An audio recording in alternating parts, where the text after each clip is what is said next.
meus amados e amadas, nós temos muitos exemplos de jejuns na Bíblia. Mas eu quero chamar a sua atenção nesse momento para a nossa meditação, já que eu citei esses exemplos de jejum. Eu quero falar quais são os motivos, eu já falei aqui brevemente os motivos do jejum, mas eu quero destacar 3 fatos aqui do jejum, sobre o jejum. O primeiro é sobre o jejum de Josafá. Quando Josafá está sendo perseguido, Josafá fica com medo. Diz o texto bíblico, principalmente o versículo 3, diz assim: então Josafá teve medo, se pôs a buscar ao Senhor e apregou o jejum em todo o Judá. Quando Josafá recebe a notícia de que estava sendo perseguido, ele e o povo, para serem mortos, Josafá tem medo. Josafá que fica com medo. Primeiro exemplo que eu quero citar sobre o jejum é a questão do medo. Por que nós jejuamos? Porque nós queremos nos prevenir de alguma coisa.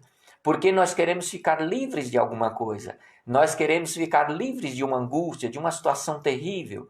Muitas vezes algumas pessoas têm jejuado de forma diferente. Tem pessoas que jejuam: eu quero receber uma graça, eu quero receber uma bênção, eu quero receber um dinheiro, eu quero receber um emprego. Mas geralmente quando nós olhamos os jejuns na Bíblia, não era por egoísmo, por coisa própria, eu quero para mim isso e aquilo, mas era orar em favor de livramentos para si e para os seus, ou para o povo de Deus.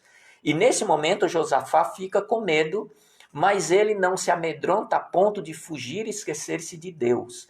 Ele conclama o povo a um jejum, e aí todos vão jejuar.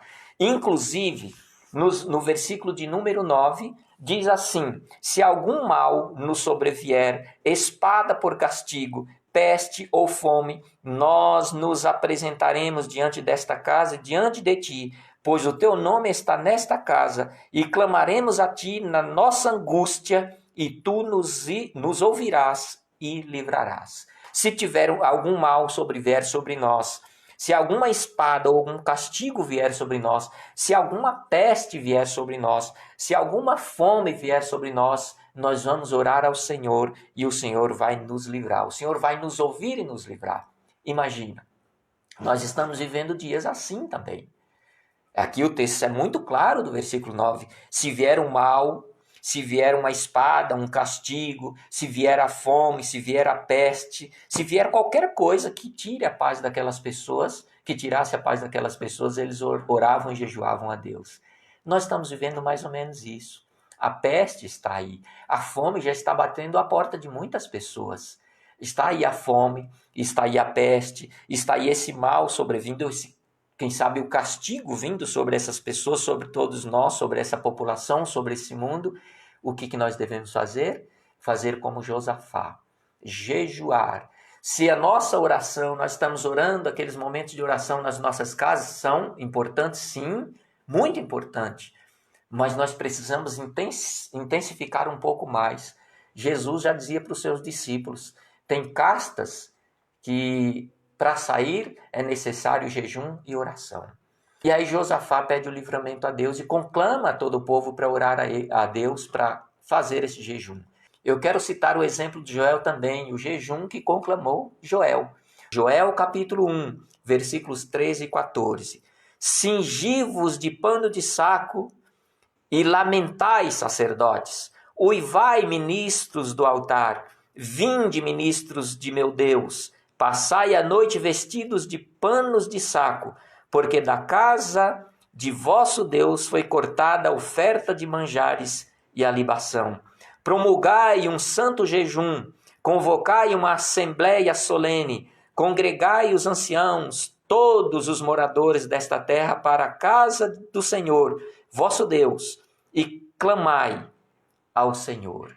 Nós temos aqui, meus amados, nós temos aqui, minhas amadas, mais uma conclamação de jejum. Nós temos aqui Joel, depois que veio essa praga de gafanhotos e a calamidade assolou o povo de Israel, Joel conclama um jejum ao povo. E Joel diz assim, e o clamor de Joel era o seguinte: Joel estava dizendo, o jejum não é só para alguns. E se vocês prestarem atenção, nesse texto, especificamente no versículo 13.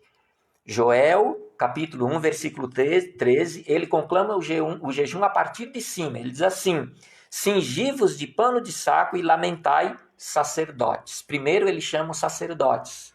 Ele diz assim: sacerdotes, vocês precisam jejuar. E o jejum precisa partir de cima, isto é, vocês precisam fazer a convocação. Primeiro ele chama a atenção dos sacerdotes. Uivai, ministros do altar. Aí ele vem para os ministros, vocês que são ministros do altar. Vocês que ministram lá no altar, vocês também precisam jejuar. Depois o texto continua. Uivai, ministros do altar, vinde, ministros de meu Deus, isto é, todos os outros ministros, se juntem para esse jejum. Passai a noite vestidos de pano de saco, porque da casa de vosso Deus foi cortada a oferta de manjares e libação. Então ele chama os sacerdotes, os ministros, digamos, vamos pôr uma escala aqui, os ministros grandes, ministros pequenos, todas as pessoas que estão incumbidas do ministério. Ele chama para o jejum. E aí ele diz para esses ministros, para esses sacerdotes, no versículo 14, ele diz: promulgai um santo jejum, convocai uma assembleia solene, congregai os anciãos. Agora chama os anciãos, congregai os anciãos, todos os moradores desta terra, para a casa do Senhor vosso Deus, e clamai ao Senhor. Ele diz assim: todos conclamem um jejum. Vamos conclamar esse jejum, vamos pedir a Deus. Isso é o pedido de Joel. E aí eu quero dizer para você o seguinte: nós estamos aí nesses dias difíceis que o mundo está passando. Não é só a nossa cidade, não é só o nosso estado, não é só o nosso país, o mundo inteiro. O mundo inteiro. Essa praga se alastrou para todos os cantos, por todos os cantos. Eu fiquei surpreendido essa semana, porque eu estava aqui conversando com a Vívia sobre esse mal, sobre esse vírus, e eu fiquei mais triste ainda, porque eu falei, poxa, só está nas grandes aglomerações de pessoas, mas não. Aí quando fui ver, lá no meio dos índios, o vírus já pegando índios. Isso é uma coisa maldita mesmo. E aí eu estava vendo a tribo que eu trabalhei, a tribo ticuna que eu trabalhei, já tem, me parece que 6 índios infectados. E eu fiquei assustado com aquilo. Eu falei, meu Deus do céu, lá no meio do mato o negócio já chegou. Imagina, meus amados e amadas, esse negócio é uma coisa realmente terrível. Não é só nas cidades, nas grandes metrópoles, nas megalópolis, nas aglomerações de pessoas, não. Em todo lugar tem isso. E eu fiquei assustado, eu falei, meu Deus, será que esse vírus mesmo é um negócio que veio do animalzinho lá da China, com tanta rapidez indo para tanto lugar? Será que isso não é um vento que está varrendo a sociedade? Será que não é o vento impetuoso que está varrendo o mundo? Mas, meus amados, seja lá o que for, que venha de onde vier, nós precisamos conclamar um jejum, pedindo a Deus, assim como pediram Josafá, assim como fez Joel, assim como fez Esther, assim como fez Moisés, assim como fez Ana, assim como fez Davi, assim como fez Esdras, assim como fez Daniel, assim como fez Jesus, assim como fez a profetisa Ana, assim como fizeram todos os homens e mulheres de Deus no passado. Nós precisamos jejuar. E aí, meus amados e amadas, eu não sei quantos estão fazendo jejum hoje, a partir de hoje. Mas se você não está fazendo, faça. Se não for hoje, faça outro dia, faça amanhã, faça depois. Mas eu vou dizer uma coisa para você. Às vezes, o jejum isolado é bom também. O jejum sempre é bom. Mas quando ele é conclamado para todos juntos fazerem o jejum, ele ganha mais força. É por isso que os reis lá no passado, eu não citei um exemplo de um rei, porque aqui eu estou citando exemplos de pessoas de Deus que conclamavam jejum. Mas nós temos um exemplo lá em Jonas, quando Jonas é mandado para Nínive, o rei de Nínive nem cria em Deus, ele ia ser condenado também com todo mundo. E quando Jonas começa a pregar na cidade, o próprio rei, ele conclama um jejum por toda Nínive. O certo é que nós precisamos jejuar, precisamos orar, precisamos nos unir em oração nesse momento tão difícil que o mundo está passando, e logo vai passar também. Nós cremos que logo vai passar e Deus vai nos dar tudo aquilo que nós precisamos, que nós merecemos. Nós não merecemos coisa boa, Mas se nós nos dobrarmos, se nós nos humilharmos diante de Deus, as coisas serão revertidas. Que Deus continue abençoando a sua casa, a sua vida e sua família.